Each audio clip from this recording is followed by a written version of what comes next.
आज का वीडियो बहुत खास है। अगर आप लोग पूरा एंड तक देखोगे तो बहुत मेहरबानी होगी। ये पहली बार मैं ये बात कह रही हूँ, हमेशा मजाक में बात उड़ाती हूँ, मगर इस बात के लिए मैं आपको कह रही हूँ कि ये वीडियो पूरा एंड तक देखोगे तो बहुत मेहरबानी होगी। दोस्तों, ये वीडियो हो सकता है मैं ये वीडियो बना रही हूँ, मुझे शायद डांट भी पड़े या मेरे ऊपर केस भी हो जाए, क्योंकि बहुत लोगों पे केस हो रहा है दोस्तों, क्योंकि ये वीडियो मैं बना रही हूँ मनीषा पे। जी हाँ दोस्तों, आप मनीषा को तो जानते ही हो दोस्तों, जो आजकल सुर्खियां बनी हुई है जिसकी, जो हर सोशल मीडिया पे हर सोशल मीडिया पे नहीं, बहुत कम इसकी न्यूज चल रही है दोस्तों। क्योंकि मुझे सुनने में आया जो भी यूट्यूबर इसकी वीडियो जो भी यूट्यूबर बना रहा है इस पे, तो उसके ऊपर या तो केस हो रहा है या तो कुछ ना कुछ, यानी उसको प्रॉब्लम हो रही है। तो मुझे भी ये वीडियो बनाने से मना किया गया, खासकर मेरे हस्बैंड ने मना किया कि ये वीडियो आप बिल्कुल नहीं बनाओगी, मगर फिर भी मुझे ऐसा लगता है कि मैं इस देश की नागरिक हूँ और एक लड़की हूँ, एक लेडीज हूँ, ये होने के नाते इस लड़की के लिए मुझे ये वीडियो बनाना चाहिए। जी हाँ दोस्तों, मैं बात कर रही हूँ मनीषा की। दोस्तों, आप सब जानते ही हो कि मनीषा जो है अब इस दुनिया में नहीं रही। दोस्तों, मनीषा जो अपने माँ बाप की एक बहुत प्यारी और बहुत सीधी सी लड़की थी। उसके गांव वालों का भी यही कहना है कि लड़की बहुत सीधी थी। दोस्तों, सुबह सुबह का वक्त था जब माँ बाप को कह के वो रोजमर्रा की तरह जो उसका काम था स्कूल में पढ़ाने का, वो रोजमर्रा की तरह माँ बाप को कह के बस में अपनी स्कूल के लिए रवाना हो गई।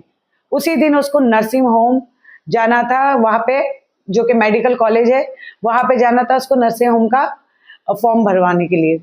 दोस्तों, उस दिन वो काफी लेट हो गया, 4 बजे तक जब वो घर नहीं आई तो बस वाले को, जो मनीषा के दादा है, वो पूछने के लिए गए। जब बस आई तो वो पूछने के लिए गए कि अभी तक मनीषा नहीं आई, तो बस वाले ने कहा हाँ उनको आज लेट हो जाएगा, क्योंकि वो फॉर्म भरने के लिए मेडिकल कॉलेज गई। जब 6 बज गए तब तक वो नहीं आई, तो इनके पापा परेशान हो गए काफी, क्योंकि इतनी लेट तक बेटी कभी घर से बाहर रहती नहीं थी।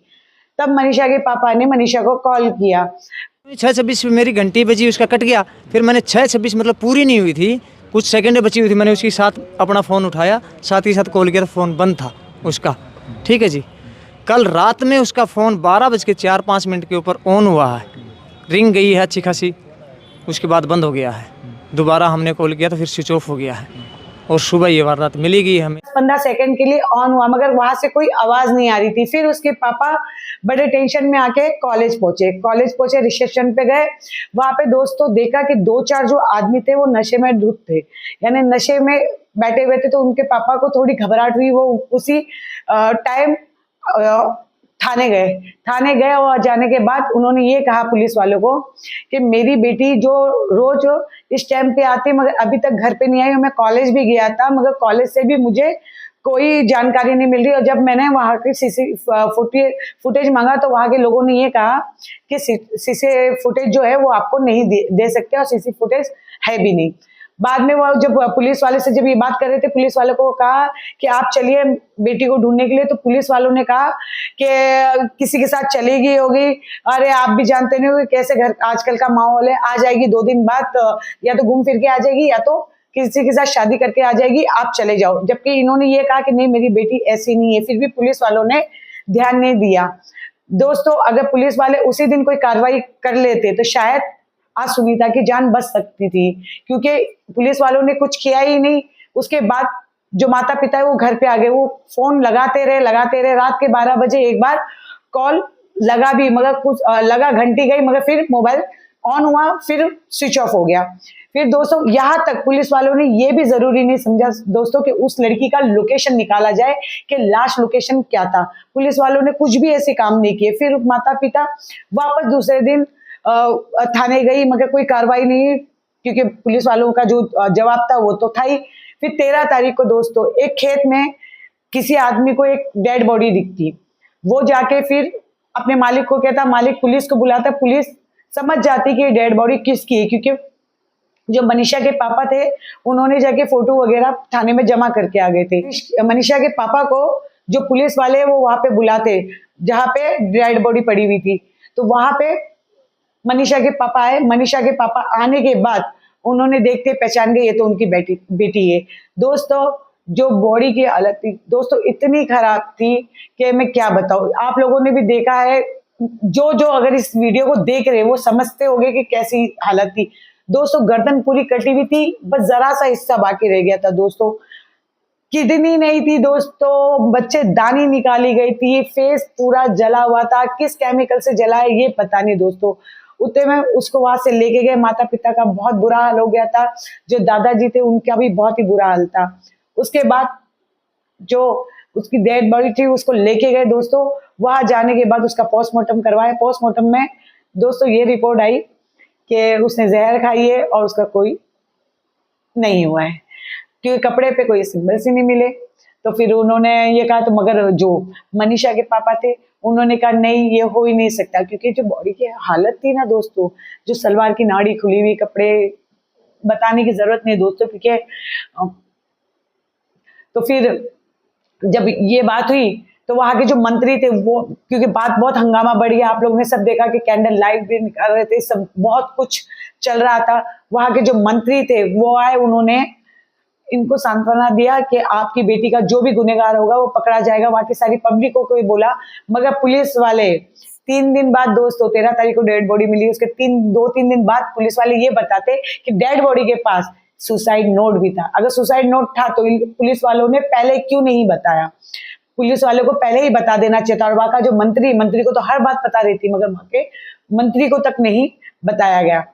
फिर मगर इन्होंने माना ही नहीं, जो इनके परिवार वाले, जो दादाजी, जो गांव वाले, वो बिल्कुल नहीं मानने को तैयार था कि बेटी सुसाइड कर सकती। मगर सुसाइड का कोई कारण भी तो, ना उसका कोई लव अफेयर, ना किसी के साथ कोई दुश्मनी, ना कुछ ऐसा, ना घर से कोई परेशानी। वो इतनी सीधी सादी लड़की थी, केवल दोस्तों वो अपने घर से स्कूल जाती थी, स्कूल से घर आती थी, बस उस दिन उसको अपने माँ बाप का एक सहारा बनना था, वो उसको जीवन में कुछ हासिल करना था, तो इसलिए उसको नर्सिंग का फॉर्म भर के नर्सिंग करना था। तो इसी वजह से दोस्तों उस दिन उसको लेट होने वाला था, मगर भगवान को कुछ और ही मंजूर था दोस्तों। दोबारा पोस्टमार्टम करवाया गया। दोबारा पोस्टमार्टम करवाने के बाद आप लोगों को पता है कि एक बार जब पोस्टमार्टम होता है तो फिर काफी शरीरों से चीजें भी निकाली जाती है, ये वो फलाना ढिमकना, मुझे बोलने की जरूरत नहीं है, बहुत लोगों को पता है, आजकल सब लोग दोस्तों पढ़े लिखे। दोबारा पोस्टमार्टम करवाया दोस्तों, उसमें भी रिपोर्ट में वो यही कह रहे कि शरीर पे जो कपड़ों पे उसमें कोई डीएनए है नहीं। लड़की की लाश ये नहीं बता रहे कि लड़की की लाश वहां खेत में पहुंची कैसे। अगर उसने जहर खाई है, पॉइजन पिया है, तो वहां पे कोई भी बॉटल वगैरह या कोई सामान क्यों नहीं मिला? अगर सुसाइड नोट मिला तो उसी समय आप जब वहाँ पे मंत्री ये सब बात करे तो क्या और पुलिस वाले खड़े नहीं होंगे जो डेड बॉडी वगैरह लेके गए, सब कुछ हुए, तो क्या मंत्री को ये नहीं बात पता थी कि इसने सुसाइड किया? चलो आप सुसाइड कर भी दिए तो आपने उस समय क्यों नहीं बताया? 1-2 दिन बाद आपने क्यों डिक्लेयर किया कि उसने सुसाइड किया? अगर सुसाइड किया तो वहां पे कोई और चीजें क्यों नहीं मिली? वहां तक वो कैसे पहुंची? वहां पे और कोई सीसीटीवी जो कैमरा है वहां पे कोई था ही नहीं क्या? कुछ समझ में नहीं आ रहा दोस्तों ये क्या है। दोस्तों आखिर में माँ बाप थक हार के बेटी का अंतिम संस्कार कर देते हैं। जो दादाजी है उनकी भी हालत इतनी खराब है, क्योंकि वो भी एक ही बात कहते हैं कि मेरी बेटी, मेरी जो पोती, वो कभी किसी से बात नहीं करती, वो सिर्फ अपने काम से काम रखती। किस बात का उसको दुख था जो वो सुसाइड करती? मगर माँ बाप को पता नहीं कि किसी ने धमकी दी है या किसी के दबाव में अभी वो चुप बैठ गए, क्योंकि आप सब जानते हो कि गरीबों की हमेशा आवाज दबाई जाती है। और क्या पता ये वीडियो मैं बना रही हूँ तो क्या पता मेरे ऊपर भी कोई प्रॉब्लम आ सकती है, क्योंकि कुछ कह नहीं सकते। और यूट्यूबरों ने भी ये वीडियो बनाया है तो उनपे भी प्रॉब्लम आई है, तो फिर मैं किस खेत की मूली हूँ, मेरी तो कोई औकात भी नहीं है, मैंने पहले ही कह दिया दोस्तों। मगर दोस्तों एक लड़की तो चले गई, किसका हाथ है इसमें अभी तक ये पता नहीं चला कि ये सुसाइड के क्या है। मगर सुसाइड का मेरे को ये समझ में नहीं आता कि सुसाइड में ऐसा क्या हो गया, कौन सा वहां पे ऐसा जानवर आया तो जो बच्चेदानी और किडनी निकाल के लेके चले गया कि उसी जगह पे हाथ मारा? ये कुछ भी दोस्तों मेरे तो समझ से, अगर आप लोगों को समझ में आता है तो प्लीज आप लोग मुझे बताइए और कमेंट कीजिए, और हो सके तो इस वीडियो को शेयर कीजिए दोस्तों। अगर आप लोग सपोर्ट करना चाहते हैं, मुझे नहीं, मुझे इसका, अगर मुझे करिए ना इस पर मुझे 0 भी व्यूज आए मुझे कोई दिक्कत नहीं, मगर मुझे इस मुद्दे पे वीडियो बनाना था, क्योंकि मैं भी एक लेडीज हूँ और मुझे सच में बहुत बुरा लग रहा है। क्योंकि लड़की कहीं भी, कोई लड़की जो है आज की तारीख में कहीं पे भी सेफ नहीं है। मुझे पता है अगर किसी के साथ गलत होता है तो आगे बोलने के भी अल्फाज नहीं है। मुझे खासकर मैं कह रही ना, मुझे मेरे हस्बैंड ने तक मना किया था कि इस पे वीडियो नहीं बनाना, मगर मैंने जानबूझ के वीडियो बनाया कि जो होगा देखा जाएगा। मगर अगर सच में ये कुछ है तो फिर इसको न्याय मिलना चाहिए। बहुत सी लड़कियों को न्याय नहीं मिला, इसको तो न्याय मिलना चाहिए। दोस्तों इस वीडियो को मैं यही एंड करती हूँ। अगर आप लोगों को मेरा वीडियो अच्छा लगे तो